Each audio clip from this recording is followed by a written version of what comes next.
नमस्कार। आज हम जानेंगे अग्नि विज्ञान के बारे में। अग्नि पूजा वैदिक ऋषियों की परंपरा में आदिकाल से चली आ रही है। आधुनिक विज्ञान मानता है कि अग्नि का महत्व तब मनुष्य को पता चला जब उसने इसे सर्दी से बचने एवं शिकार किए हुए मांस को पकाने में प्रयुक्त किया। पर आप उन वैदिक ऋषियों को इस व्याख्या में कैसे लाएंगे जो अग्नि से अन्न तक पकाकर खाना वर्जित मानते थे और जिनके शरीर पर मुश्किल से एक कौपिन अंगोच्छा होता था। इसी वस्त्र में वे दिन रात आराधना या ध्यान में व्यस्त रहते थे। अग्नि का उपयोग तो वे यज्ञ के समय करते थे, फिर उपयोग के आधार पर महत्ता का सिद्धांत कहाँ रह जाता है। यदि यूरोप और अफ्रीका में ऐसे अग्नि का महत्व ज्ञात हुआ था तो इसका अर्थ यह नहीं है कि भारत में अग्नि पूजा इसीलिए अस्तित्व में आई। जब से वैदिक संस्कृति का अस्तित्व सामने नजर आया है, अग्नि उसके साथ ही दिखाई देती है। स्पष्ट है कि यह संस्कृति अनुमान से कहीं विशालतम समयावधि में विकसित हुई थी, क्योंकि ऋग्वेद में जिस पुरुष का वर्णन मिलता है वह इस ब्रह्मांड रूपी अनेक मुख वाले विराट रूप का ही वर्णन है। इस विकसित विज्ञान का ज्ञान उन्हें 100-200 वर्ष में नहीं हो गया होगा।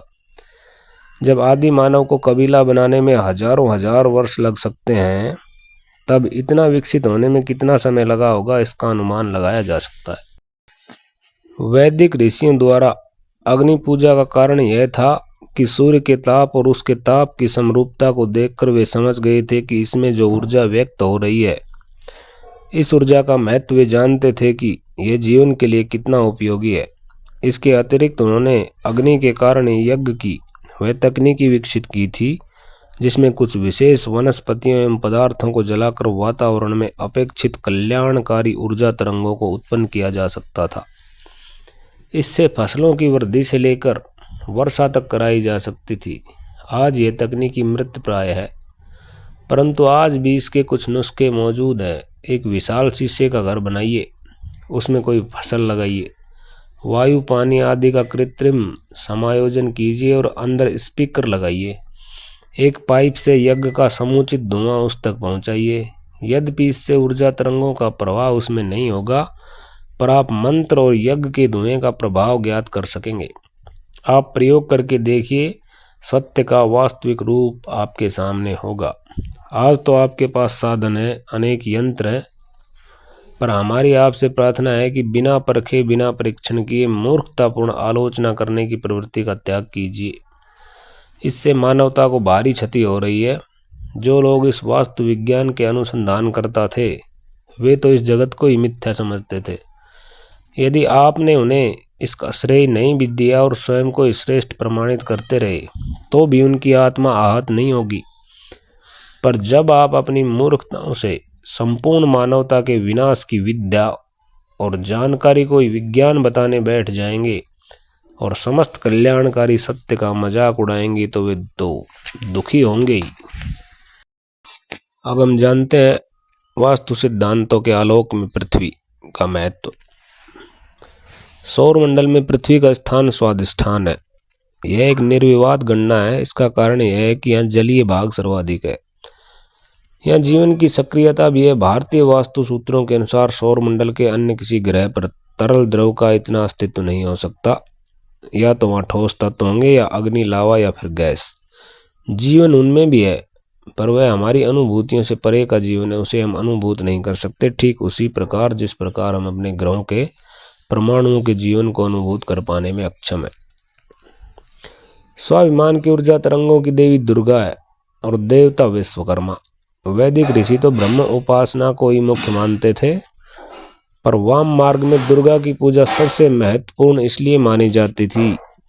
पृथ्वी पर सर्वाधिक कल्याणकारी ये ही ऊर्जा तरंगे हैं, क्योंकि यह स्वाभिमान, क्रियाशीलता और कर्म को वहन करने वाली तरंगे हैं। पृथ्वी की कर्म क्षेत्र के रूप में इसकी सर्वाधिक महत्ता गाई गई है। दूसरे क्षेत्र में कोई भी सर्किट कर्म करने की स्थिति में नहीं होता, इसलिए भारत में सर्वाधिक महत्व दुर्गा को ही दिया जाता है। कालांतर में या क्षेत्रीय आधार पर दुर्गा के नामों में परिवर्तन होता रहा है, पर किसी न किसी रूप में इसकी पूजा घर घर होती है। अतः भारतीय वास्तु के अनुसार पृथ्वी की मूल प्रवृत्ति में दुर्गा का भाव है और सूर्य में काली एवं दुर्गा दोनों का भाव है। इनके नाम विभिन्न परंपराओं, शाखाओं, मार्गों आदि में कामदेव, काली, विश्वकर्मा, दुर्गा आदि हैं। पर ये गुणों के आधार पर एक ही देवी या देवता है। वाम मार्ग एवं वैदिक मार्ग के मिल जाने के बाद सब एक दूसरे में मिल गए और इनकी पहचान अलग अलग होने लगी। अब बात करते हैं पृथ्वी के क्षेत्रीय वास्तु की। पृथ्वी में वास्तु पुरुष की क्या स्थिति है? इस संबंध में दो मत प्रचलित हैं। पहला, पृथ्वी में वास्तु पुरुष को स्थायी रूप से नैऋत्य कोण की ओर पैर किए हुए और ईशान कोण की ओर सिर किए हुए मानता है। दूसरा मत कहता है कि पृथ्वी में वास्तु पुरुष की स्थिति घूमती रहती है। साल के 12 महीने ये चारों ओर चक्र की तरह गतिशील रहती है। पहले मत का आधार ब्रह्मांडीय सूत्र है, जिसमें वास्तु पुरुष के पैर को धन ध्रुव की ओर और सिर को ऋण ध्रुव की ओर बताया गया है। इसके अनुसार वास्तु पुरुष को स्थायी माना जाता है। दूसरा मत सूर्य का परिक्रमा करते समय पृथ्वी का उसके चारों ओर घूमना है। यहाँ इसमें ज्योतिषीय विद्या का समावेश कर दिया गया है और यह माना गया है कि पृथ्वी सूर्य परिक्रमा की स्थिति के अनुसार अपने सर्किट में परिवर्तन करती रहती है। आपको दोनों मतों से परिचित कराने के लिए हम यहाँ दोनों का विवरण दे रहे हैं, पर मेरे अनुसार इसमें पहला मत ही वैज्ञानिक है, दूसरा बाद में समाविष्ट की हुई एक अतिरिक्त विद्वता है जो तर्क पर नहीं खरी उतरती।